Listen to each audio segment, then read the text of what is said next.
Hey, what's going on, YouTube? This is Sean, Federal Prison Talk. Today, I got a little retro video I want to show you from about a year ago. Larry McGee got an 18-month sentence to Mendota Federal Prison Camp. And you're about to watch the video, the interview I did with him. And he's already out. It hasn't been 18 months. And we've been talking. He's got a channel called Little Grown Boy Show. And I'll put the links down. He's got actually 2 channels, more subscribers than me. And he goes live like all the time. And when I go on his channel, he's 200-300 people in that chat room, man. But he always stops and says hello to me. Keeps saying he's going to call me. We're going to get together. We're going to do a follow-up show, guys. But he did say, since that interview, when he went to the Mendota Federal Prison Camp, that guys were coming in that watched the video me and him did and wanted to thank him and meet him. And Larry says I really helped him, prepare to go to federal prison and get through it and take programs and get time off. And shortly here in the future, me and him will be doing a follow-up program. But I will put the links to his channel. Go check him out, Little Grown Boy or Little Grown Boy Show. There's 2 channels, both those names. And his channel is not a prison channel, guys.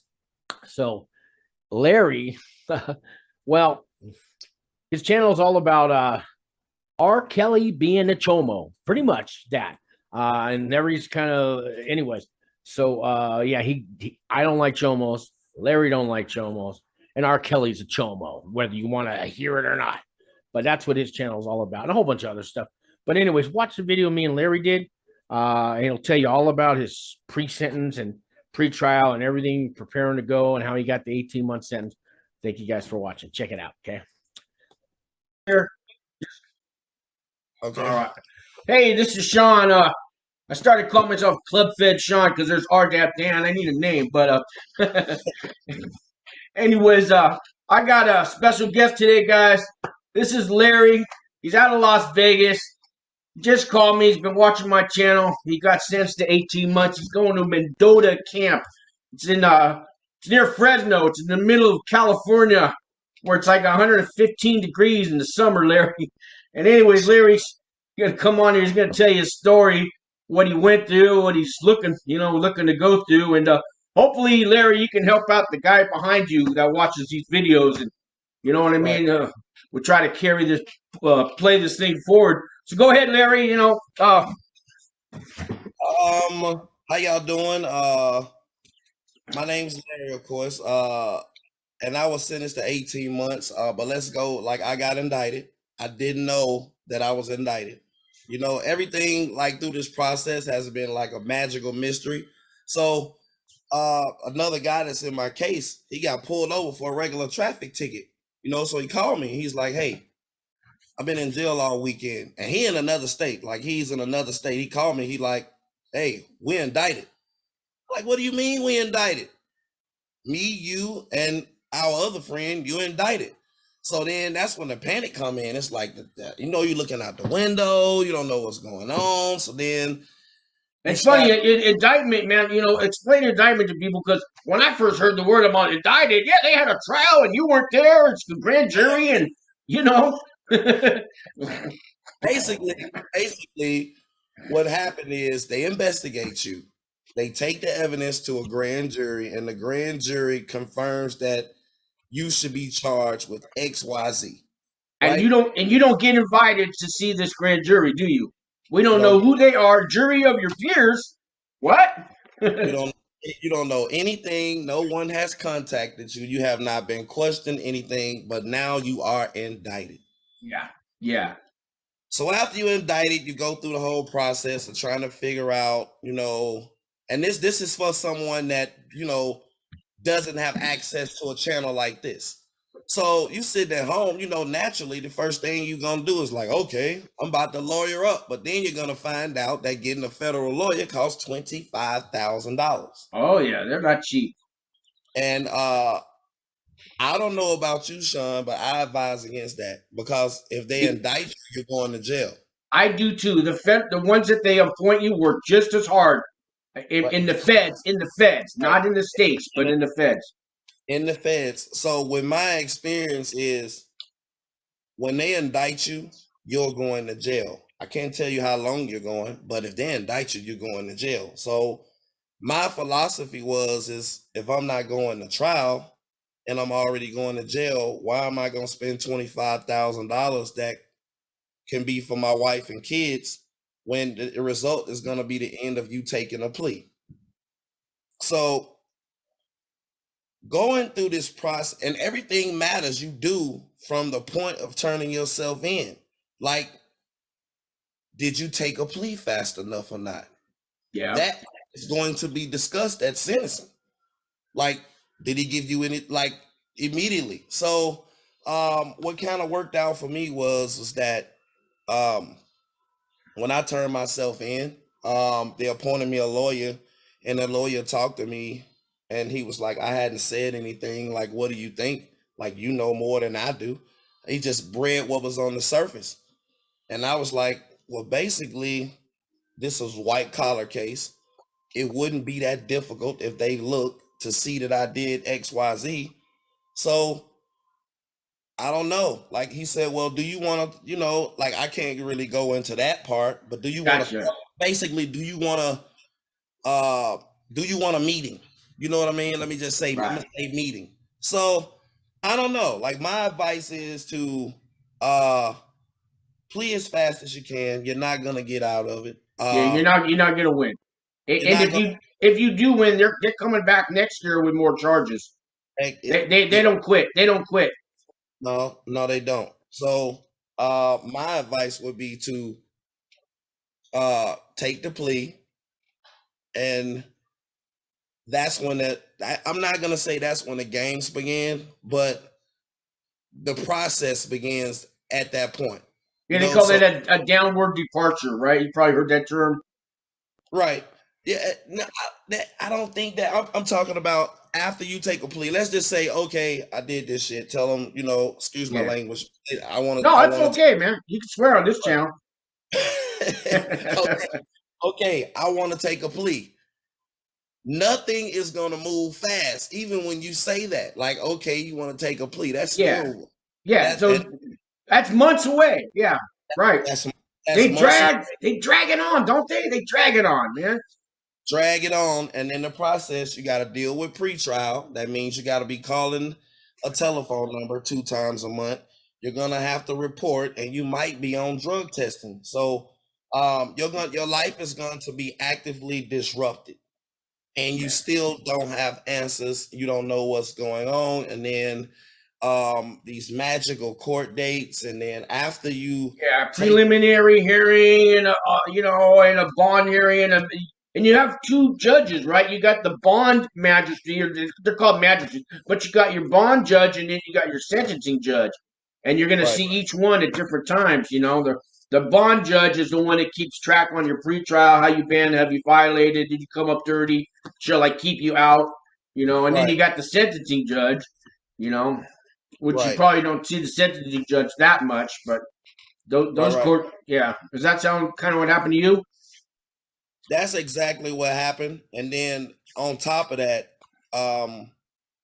you don't understand this stuff. You don't understand the sentencing guideline tables, levels, and all of that stuff. Oh yeah, that's all confusing.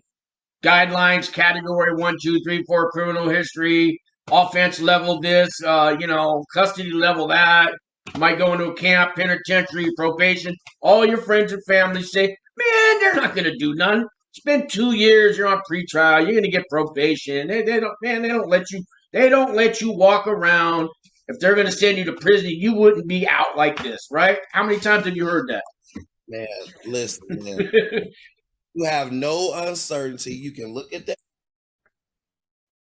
Guys, I got an offer to make yourself $100. It's this Chime card. Okay, you guys know what Chime is? So it's a real bank account. It's a debit card, and you can cash a check. You just take a picture with your phone, and by the end of the day, the money's on your card. You get direct deposit. You can use it like a debit card, a credit card, anywhere you go. Check it out. No fees. Ever, never a fee. Like those Green Dot Money cards and stuff, charge you $12.95, whether you use the card or not. And also, when I got out of prison, I needed a bank account, but I had like fraud alerts and, bad credit, and a bank, I couldn't get a checking account. Chime, no problem. I'm going to put a link below. where you can get $100 when you open up a Chime account. All you got to do, you'll go to the link, sign up for the card. It comes in about 3 to 5 days. You tell your boss, or if you're on unemployment or you get Social Security or whatever, you give them the routing number and the account number, and your next check, have it loaded on here. As long as it's $200 or more, they will give you $100. Like the next day, you'll get $100 extra. Then you could close the account. Just take all your money out, take the $100, go away. I mean, they got free ATMs at Walgreens and CVS's, and there's never a fee. I could go back to prison for 5 years, and when I come out, the money will still be on my Chime card. I had a Green Dot Money card or something like that when I went to prison. When I came out, it was in the negative because they were charging $10.95 a month. So after about 6 months, I got this green Chime card. It's called a credit builder card. All right. My credit score is 762 now. It was 511 when I got out of prison 3 years ago. Now I got this green card maybe 2 years ago. And every time I want to buy something, I just transfer the money from the white card to the green card, and I go put, $40 worth of gas in, whatever, and it builds my credit. 762, man, I can't believe it. It really works. So you can get $100, guys, $100. The links will be down below. Just click where it says Chime. You'll make $100. So have your next check deposited on your Chime card. Take the $100, close the account, go away. But I'd keep the card because it's a great card. I'm keeping mine. So make $100, guys. It's just that easy. That chart, look at that board, talk to your lawyer all you want. It's no certainty, And then on top of that, now you've taken a plea.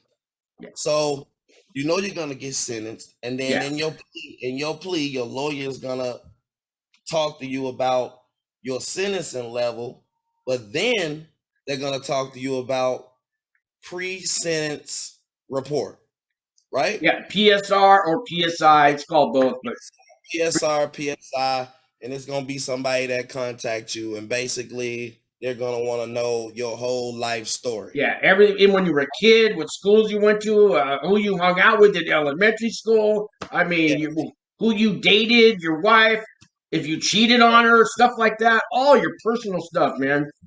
All of your personal stuff. And then the most important part about the PSI report was if you've been in any kind of trouble, and I don't care what it was, it could have been anything. It counts against whatever agreement that you and your lawyer worked out with prosecutors. This PSR report, if you've been in trouble, is going to show you that the things that you have in the past is going to raise your point level. Yes. Right? Yes. So let's just say you worked out a 15, sentencing level, Schedule A with the prosecutor, but you got prior drug charges, fighting in the club, domestic, whatever it is. Now, when that report come back, they're going to recommend an additional 9 points. Yeah, they're going to add to it. They're going to, well, we didn't know you had this history. Yeah.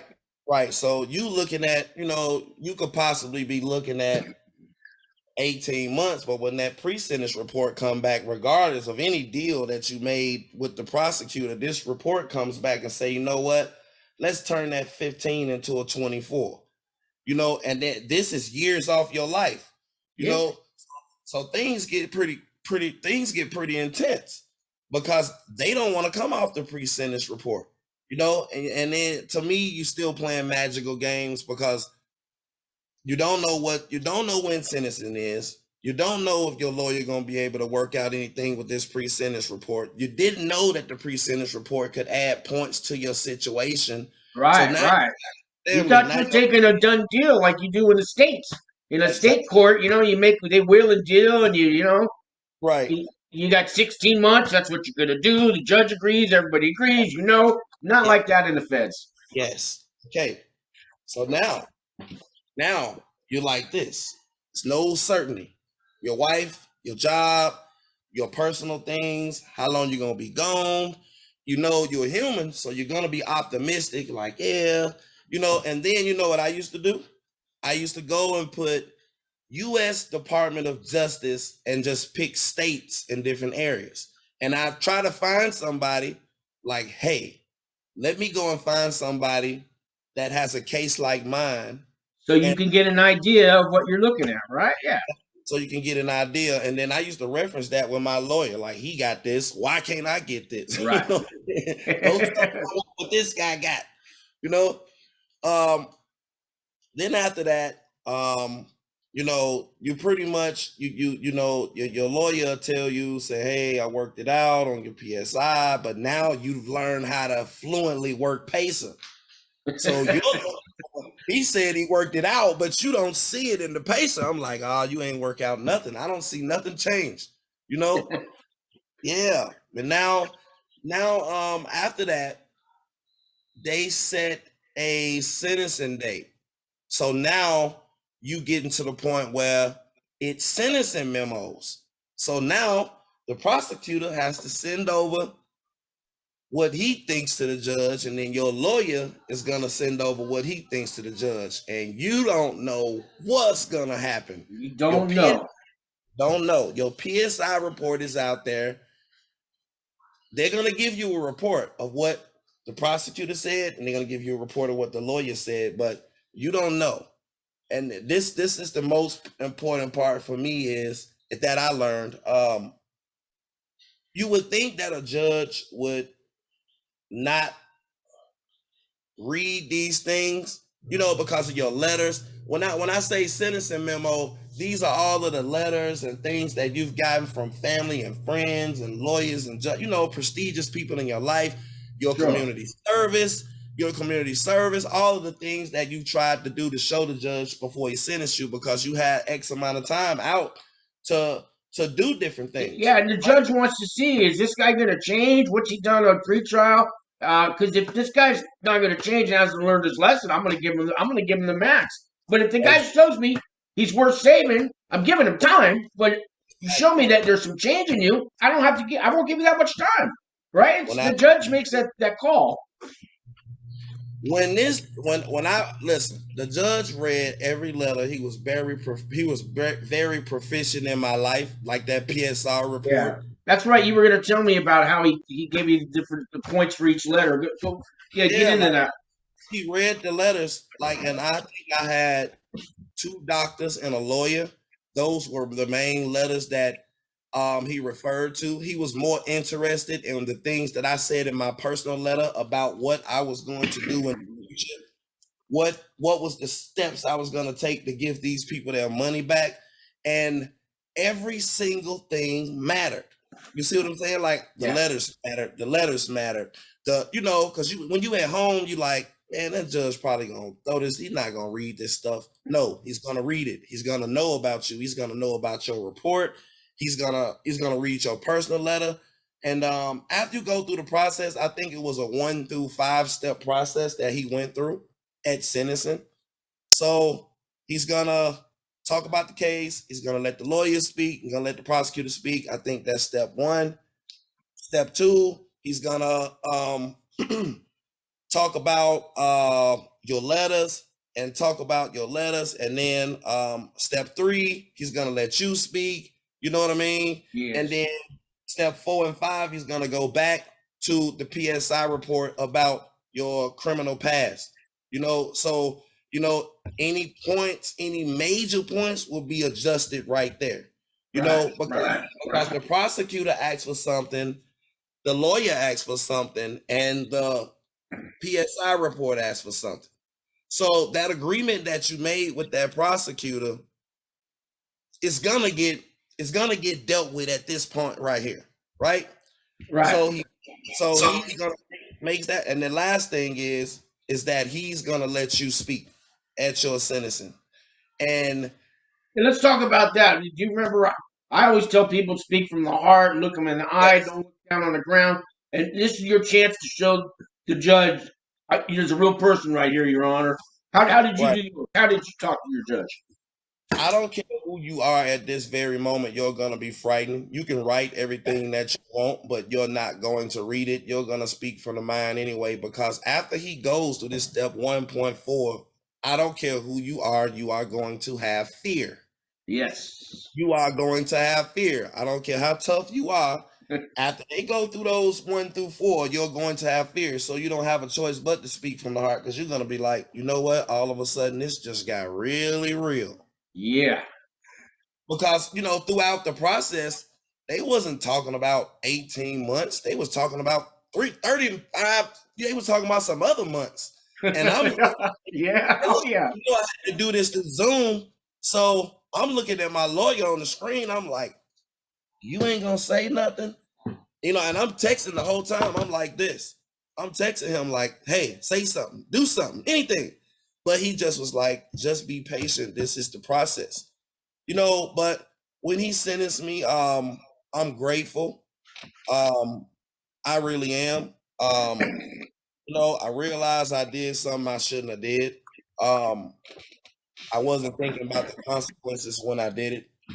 No, we never do. We don't think all the family and friends and everybody else it affects in your life when you make that choice, whatever crime you did, man. We don't think about it. I can tell you this. By the time I got to sentencing, I was ready to be sentenced. I was ready to be over with. Oh, I'm amen. Amen to you on that. It was such a relief to me.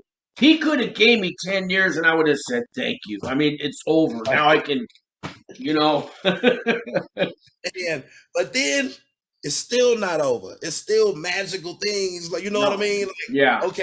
Okay. I have just been told that I'm going to prison. And now, for your loved ones, like my wife, she took it the first 3 days. She just was, and that's when we found your channel. I was like, I have to figure out what I'm facing, not more so towards me, because I'm gonna find out anyway. I'm going, Right. But for the people that's not going, it's, hey, come sit in here and watch this. Yeah, what's it really like? There's not a lot out there on the camps and the lows. Plenty of stuff for a penitentiary. That's scary. About my channel, they was like, I hope they rape you. And I'm like, oh, God, don't say that. You know what I mean? I hope this happened to you. I hope they shank you. And then, but then when I got to watching your channel and I got to watching RDAP, she was watching it. My wife actually, I told you yesterday, I'll let you speak to her. She actually found the channel. She was like, look, RDAP on a hiatus. You need to go and watch this. He keeping it a buck, keeping it real. I was like, it just was a relief. So after this process, I'm going to prison, right? But you don't know where you're going to prison because it's supposed to be a magical letter coming in the mail. Yeah, that designation letter. Yeah, and sometimes it doesn't come till a week before you go in. Exactly. So now you don't know when you're going to jail. You don't know when this letter coming. So you're checking the mailbox every day. The whole house is checking the mailbox. Like, did you check the mail? Did you get the mail? Did you get the mail? And we recently, a couple of days ago, got the letter, and we researched the and that's when I call you. We researched the place and how many people was there and what it's like. And I was like, I just kept watching more videos, but I was like, you know what? Let me call him. And then after I call, like, we got a plan. I still don't know what I'm gonna tell my kids because I thought about telling them I'm going to the Army. You know what I mean? You're gonna go do service for your country or Yeah, like that's the most difficult thing. Like, my 7 and my 5-year-old, they ain't gonna take it too well regardless wherever I'm going. But I've been trying to figure out, but see, this place doesn't have bars. No fences, man, no fences. So I got to see Mendota I found some I went on some images and I saw that there's the the medium or whatever, the low next to it, but it's its own little camp and it's got no fences, it's got a baseball field and all that. I got to see it's a small camp, but there's no fences, nothing, man. You're gonna be just out in the country, you know what I mean? You won't feel like you're in prison there. Right. Most of the time at a camp, you're going to spend most of your days outside doing whatever you're doing. Working outside, playing softball outside, basketball outside. Everything's outside in the open in a big, not in a little yard. I mean, a big, giant open place, man. You know what I mean? I'm glad to hear that because we didn't know. You watch these movies on TV. I'm like, Yeah. And, am I? and the movie stars that go to these camps, they don't really talk about it. Martha Stewart never really told us what it's really like. You know what I Right, mean? right, There's just, and the feds don't allow cameras in there, so you really can't. You don't see any footage of in a especially a camp. But the right, feds are all keep it all locked up, secret. They don't want any. They don't let the press in there, man. So right, it's not a lot of info out there on federal prison camps. So I'm doing my best to let you to tell the world. you right. know. That's. I mean, you've been helpful to me and my family. I can't. You really have. Because without these videos, like I don't know nothing about that area of the country. I don't know. I didn't know nothing. I'm just like, listen, let's get some literature on it. Let's find out how difficult it's gonna be, and then the time, like, are you going to jail for 18 months and a good time and the programs or different things you might have or jobs. I learned all of that on your channel. Yeah, 18 months. You're gonna get you get 54 days for each year. But Right, so you got 3 months coming. Well, 54 times three, but let's call it 3 months, and you're gonna get you'll get 2 months halfway house at least. They might give you three. They're letting people go earlier. That's why there's only like 87 inmates as opposed. That's why it's a little empty right now.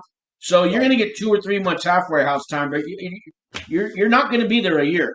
You know, you're gonna be in and out, and you're actually going to enjoy yourself once you realize that you are able to enjoy yourself. I know you don't want to hear that. You got your family and friends and all that, and I'm not there right, to have fun. I'm there to do no.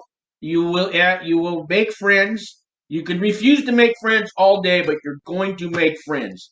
I don't care. right, Everybody's. I'm not gonna. I don't want to make any friends in prison. What do you know? It's gonna happen, man. Because these are guys just like you and me. These are your working class American average Joe prison.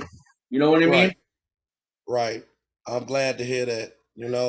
That makes things a whole lot more optimistic because my wife doesn't know anything about jail. You know what I mean? And she's just Yeah. like, jail. And she watched all of them TV shows, Prison Break, and all that. So she's Yeah. like, See, what's gonna me and you could have lunch together we could have our own table. We could sit at the table and have lunch. I can reach across and grab your milk.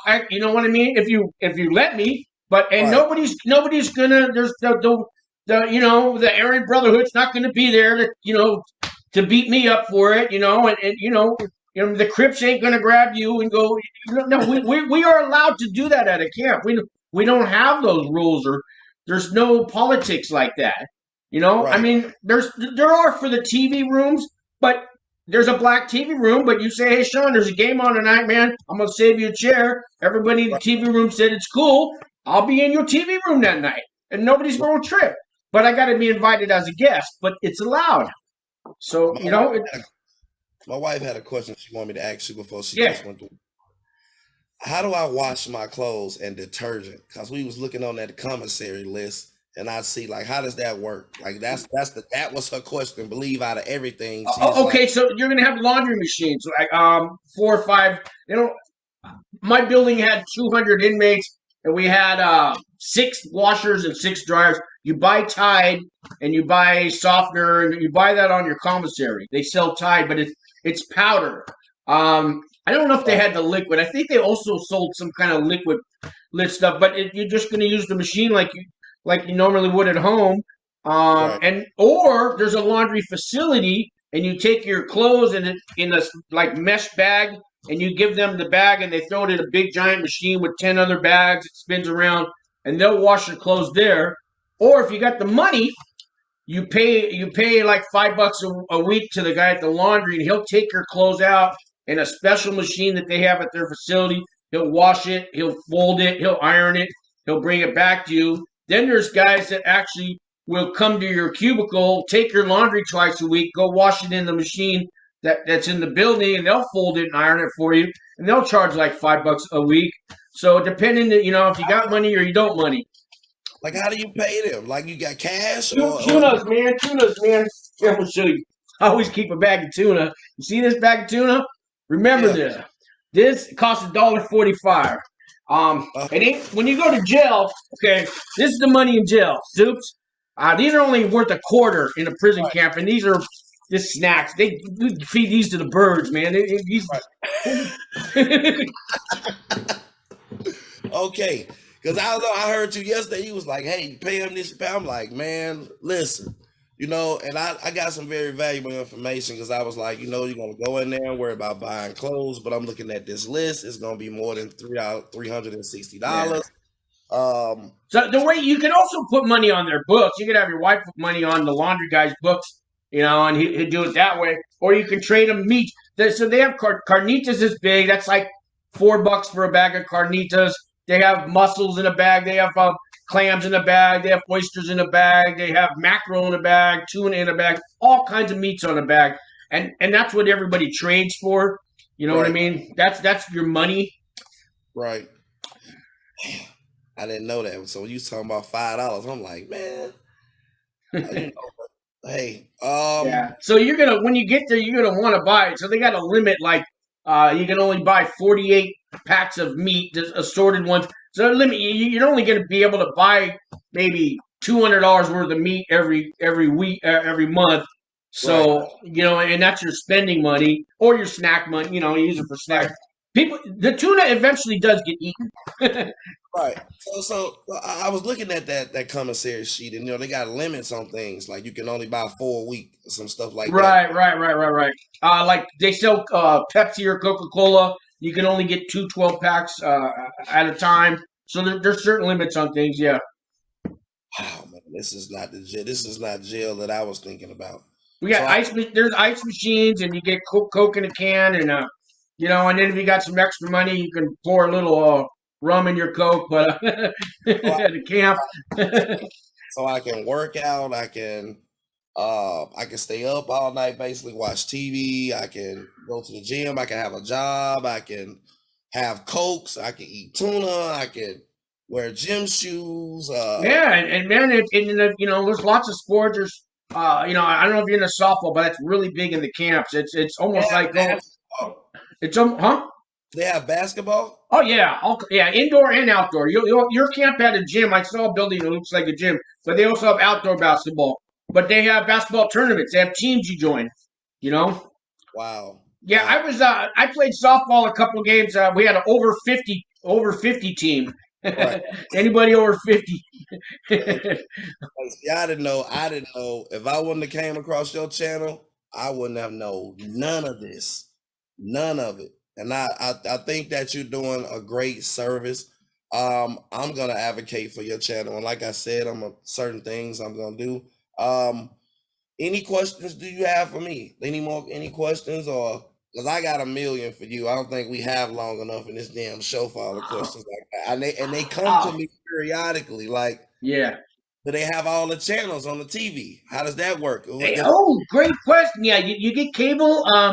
They don't have HBO, but you'll get A&E and FX and USA and all that. Yeah, they got regular cable channels, and then they have their own movie channel, and so my facility they actually had a Netflix account, and they would run Netflix movies on all the TV cables, and they have like 3 movies a week, and then we had a movie night on Saturday nights. They turned this big chapel into a movie theater, and we all sit there on a big widescreen TV, and they had good movies that just came out, movies that are only 2 months old.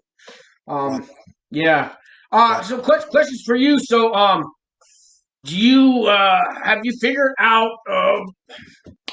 Have you done a checklist of things that you need to bring with you? Have you watched any of my videos on like 10 things to know before you self-surrender? I'm gonna be honest with you. I probably won't start that process until Monday. I've been kind of watching my wife because she's up and down. It's like this morning it was real bad. Like right now she's going to buy things to cook dinner. We'll see how they go. I said I was gonna give it a process, and then she wants to have a conversation with my kids. So before I got into the technical stuff, I was just basically, because I had a conversation with you about finances yesterday. Oh, yeah. On probation. That's a whole nother, So And those are the kind of things like I have to kind of fix now rather than waiting to get out because I don't got. But and let me ask you a question. I get out and they say I have to go to the probation officer for 3 days. Within Right. 3 days. Within 3 Yeah, days. within 72 hours, you need to report it. Yeah.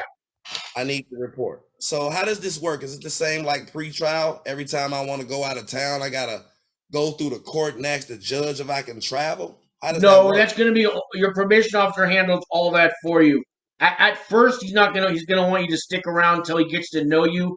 But normally, you can travel anywhere in the state that you live in, and then if you want to go out of state, uh, they'll let you depending on why you want to go. If it's to visit family, but the longer you're on probation, the longer leash they give you.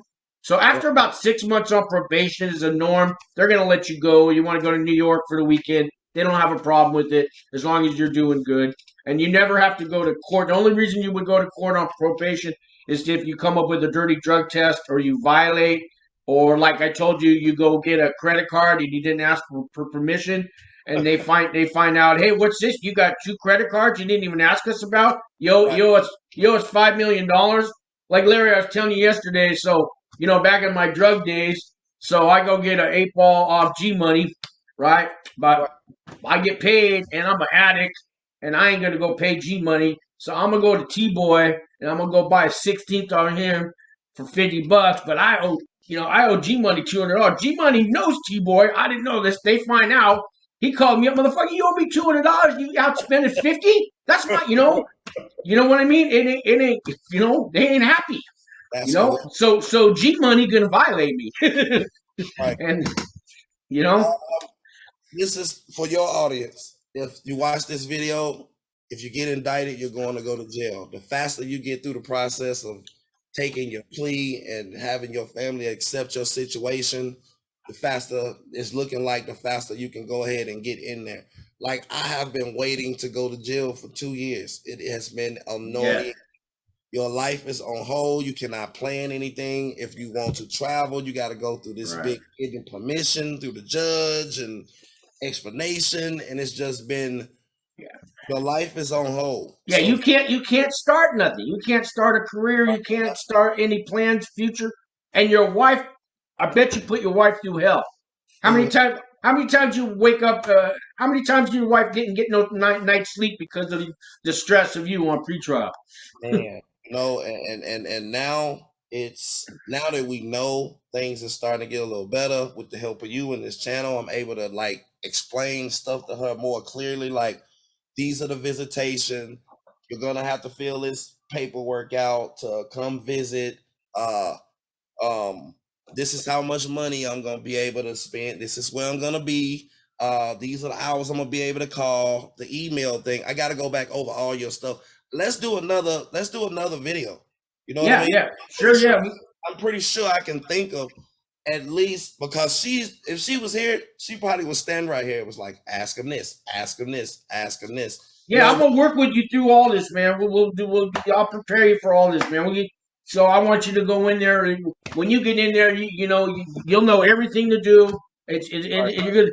A lot of the guys I work with, they get in there and they email me back. Sean, it's everything you said it was. And I told you. It's like I told you. You're going to a summer camp of prisons. Look, it's not a country club, okay? It ain't a country club. But in a way, it's club fed, and there's a big difference. Okay, right. I'm not saying there's swimming pools and golf courses, nothing like that, right?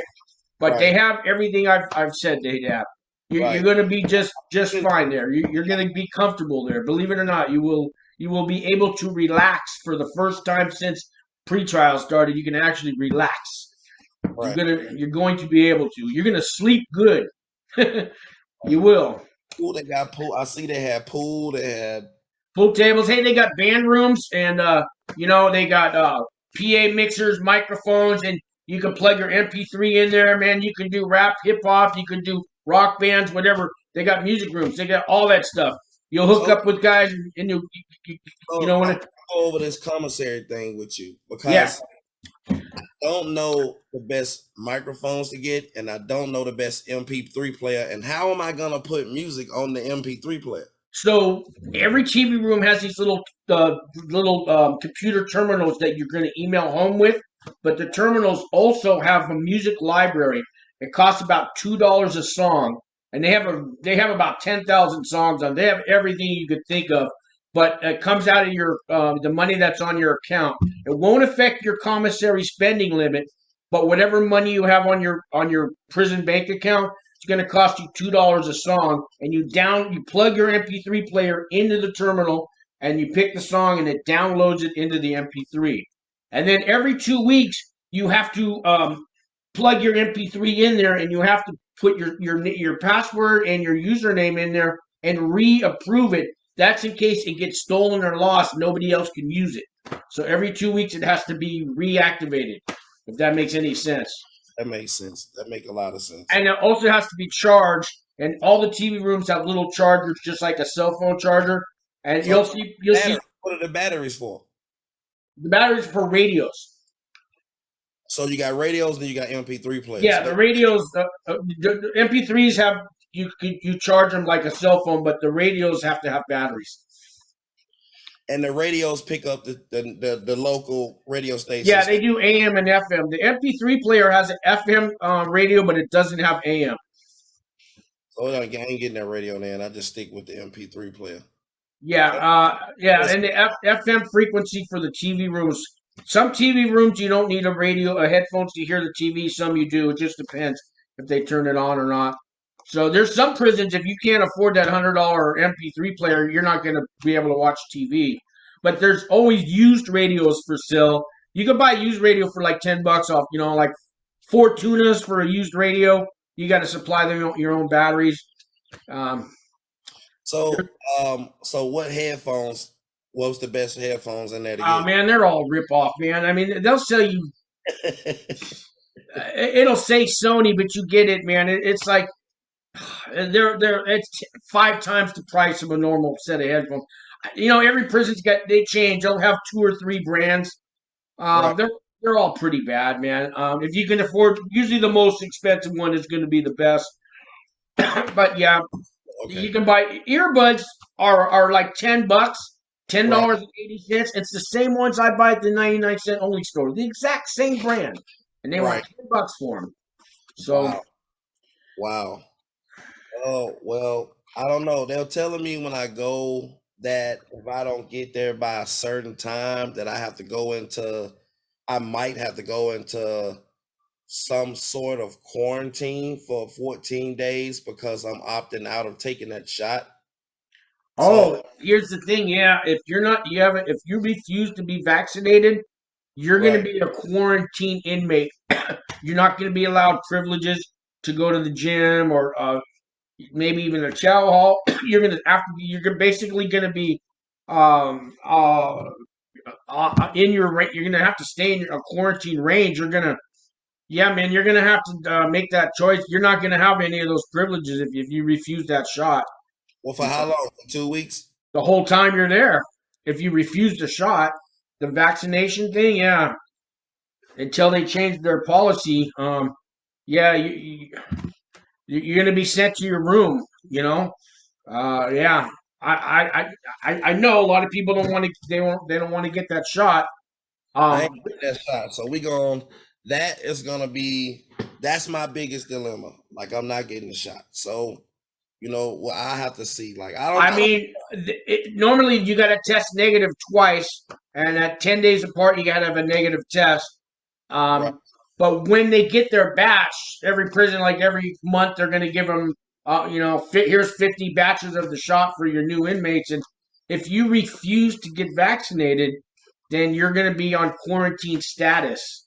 And you're not going to have they might not let you in the gym to work out with people. They might, you can't take classes. They don't want you sitting with the other inmates, that's probably going to change as all the states are opening up and the masks are coming off now. But right now, that's the policy right now. It might change next month. That's something you got to consider, man. I'm not going to tell you to get the shot or not get the shot. I got the shot, and I didn't want to get the shot, but I got the shot. And so I don't know. I gotta think about it. I'm gonna talk to her about it. I might get the first one and don't get the second one. Get the first one, go in there and get my privileges, and that way I ain't got to. I heard that the second one is the one that jammed you up pretty bad. The guy one of the people that's in my case, he got the shots, the second one. He was in the hospital. I get his date pushed back. He had blood clots in his brain. I've been hearing stuff like that. I got the Johnson & Johnson. It's a one-time shot. If you could find that one, and I didn't have a problem with it. Yeah, you know, so I'll figure it out. I think I'm more opting towards Pfizer though. That's the one I really hadn't heard anything. Right. But I don't know, man. Let's do it again. I'm pretty sure I have a million more questions. Okay. You know, and then call me when you get off here. Yeah, all right, I'll do that, man. Any last words for the audience out there? Pass it along. I hope that the things that I'm telling you I went through help you in your journey. Please fast. Don't lie. Do not get unless you plan on going to trial and fighting to the death, do not get a paid lawyer. You're wasting your family's money. You're an idiot if you do that, because you're gonna plead. And if you prolong this process, you're gonna pay for it at sentencing. I don't know. Like, try to avoid getting indicted. It's probably the main thing. but if you do get indicted, you're going to jail. I don't know. I can't put it no other way. Yeah. How long you go to jail depends upon you and the work you put in. Your letters, your community service, your plans, you writing a letter, but you're speaking from the heart. So it's kind of good for you to write it down so you can remember it. If you go to court and you stand there with a letter, that's not considered as being sincere. Right. Trust me, like a lot of people, I got a lot of haters, so they was watching and they was like, we seen you crying. I was like, you ain't in the situation I'm in. Did you not hear them say 50 to 61 months? Did you not hear? Yeah, I'm crying. I'm crying. You got a problem with a man crying today? In today's world, a man can't cry? I wanted to holler. You know what I mean? But it all worked out. I'm going to a camp, and man, Sean has helped me out. Donate to the channel, subscribe, send people. Thanks, brother. I appreciate it. And I am coming back a bunch more time. Trust me, because my wife's gonna make me. She got 1,000 questions. All right. You bring your wife on too, man. I think the next one I'm gonna have her sitting right here. There you go. Have her questions out, and we'll cover them, man. I appreciate it, brother. I appreciate it. All right, man. I'll call you. All right, thanks. All right,